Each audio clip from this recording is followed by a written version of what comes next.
Muslim ದ್ವೇಷದ ಘಟನೆಗಳಿಗೆ ಅತಿ ಹೆಚ್ಚು ಸುದ್ದಿಯಲ್ಲಿರುವ ಉತ್ತರ ಪ್ರದೇಶದಿಂದ ಬಂದಿರುವ ಈ ವಿಡಿಯೋಗೆ ಸೋಷಿಯಲ್ ಮೀಡಿಯಾ ಚಪ್ಪಾಳೆಯ ಮೂಲಕ ಸ್ವಾಗತ ಕೋರಿದೆ. ಟೋಪಿ ಧರಿಸಿರುವ ಸುಮಾರು 15ರಿಂದ 18ರ ಒಳಗಿನ ಮುಸ್ಲಿಂ ಬಾಲಕನೋರ್ವ ನೀರು ವಿತರಿಸುತ್ತಿದ್ದಾನೆ. ಹೀಗೆ ವಿತರಿಸುವಾಗ ಈತ ನೀರು ಪಡ್ಕೊಳ್ಳುವವರ ಮುಖವನ್ನೇ ನೋಡೋದಿಲ್ಲ. ಈತನ ಗಮನ ಈತನ ಬಳಿ ಇರುವ ನೀರಿನ ಬಾಟ್ಲಿಯ ಮೇಲಿದೆ. ಒಬ್ಬೊಬ್ಬರೇ ಅದನ್ನ ಪಡ್ಕೊಳ್ತಾ ಹೋಗ್ತಾರೆ. ಈ ಬಾಲಕ ಯಾವ ರಾಗ ದ್ವೇಷವೂ ಇಲ್ಲದೆ ಹಂಚುತ್ತಾ ಹೋಗ್ತಾನೆ. ಉತ್ತರ ಪ್ರದೇಶದ ಮುಜಾಫರ್ ನಗರದಲ್ಲಿ ಈ ಘಟನೆ ನಡೆದಿರೋದು. ಜೂನ್ 21ರಂದು ನೀಟ್ ಪರೀಕ್ಷೆ ನಡೆದಿತ್ತು. ತೀವ್ರ ಬಿಸಿಲಿತ್ತು. ವಿದ್ಯಾರ್ಥಿಗಳು 2 ಗಂಟೆಗೆ ತರಗತಿಯನ್ನ ಪ್ರವೇಶಿಸಿ 5 ಗಂಟೆವರೆಗೆ ನೀಟ್ ಪರೀಕ್ಷೆ ಬರೆದಿದ್ದಾರೆ. ಹೀಗೆ ಬರೆದ ವಿದ್ಯಾರ್ಥಿಗಳಲ್ಲಿ ಬಾಯಾರಿಕೆ ಆದವರಿದ್ರು. ಬಿಸಿಲಿನಲ್ಲಿ ಇವರೆಲ್ಲ ಪರೀಕ್ಷೆ ಬರೆದಿದ್ರು. ವಿದ್ಯಾರ್ಥಿಗಳು ಪರೀಕ್ಷೆ ಬರೆದು ಹೊರಬಂದ ಕೂಡಲೇ ಈ ಬಾಲಕ ಅವರಿಗೆಲ್ಲ ನೀರು ವಿತರಿಸಿದ್ದಾನೆ. ವಿಶೇಷ ಏನಂದ್ರೆ ಈ ವಿದ್ಯಾರ್ಥಿಗಳಲ್ಲಿ ಈ ಬಾಲಕ ಧರ್ಮವನ್ನ ನೋಡಿಯೇ ಇಲ್ಲ. ಇದು ಈ ಬಾಲಕನ ದುಡಿದ ಹಣವಾಗಿರುವ ಸಾಧ್ಯತೆಯೂ ಇಲ್ಲ. ಇನ್ಯಾರೋ ಈ ನೀರನ್ನ ವಿತರಿಸುವಂತೆ ಈ ಬಾಲಕನಲ್ಲಿ ಹೇಳಿದ್ದಾರೆ.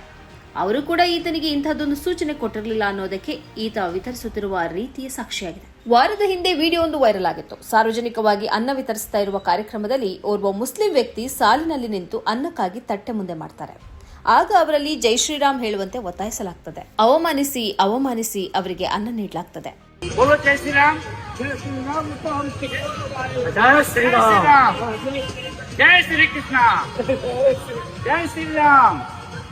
जय श्री राम।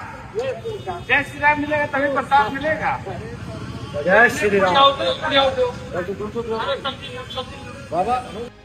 ಆ ಕಾರಣದಿಂದಲೂ ಏನೋ ಈ ಬಾಲಕನ ನೀರು ವಿತರಿಸುತ್ತಿರುವ ವಿಡಿಯೋ ಭಾರಿ ಪ್ರಶಂಸೆಗೆ ಪಾತ್ರವಾಗಿದೆ. ಜನರು ಚಪ್ಪಾಳೆ ತಡ್ತಿದ್ದಾರೆ. ಒಂದು ಕಡೆ ನೀಟ್ ಪ್ರಶ್ನೆ ಪತ್ರಿಕೆ ಸೋರಿಕೆಯಾಗಿ 22 ಲಕ್ಷ ವಿದ್ಯಾರ್ಥಿಗಳು ಸಂಕಷ್ಟದಲ್ಲಿದ್ರು. ಪುನಃ ಅವರು ಪರೀಕ್ಷೆ ಬರೆಯಲು ಬಂದಾಗ ಈ ಹಿಂದಿನ ಕಹಿ ನೆನಪು ಅವರಲ್ಲಿತ್ತು. ಪರೀಕ್ಷೆ ಬರೆದು ನೆಮ್ಮದಿಯಾಗಿ ಹೊರಬರುವಾಗ ಈ ಬಾಲಕ ನೀರು ನೀಡುವ ಮೂಲಕ ಅವರ ನೆಮ್ಮದಿಯನ್ನ ಇನ್ನಷ್ಟು ಚಂದಗೊಳಿಸಿದ್ದಾನೆ ಅಂತ social media ಪ್ರತಿಕ್ರಿಯಿಸಿದೆ.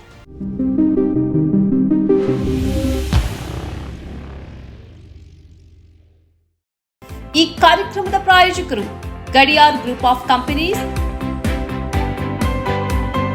Specialised in piling and shoring, engineering consultancy, fire fighting, steel structures, Real Estate. Office SIT Tower, Silicon Oasis, Dubai, UAE.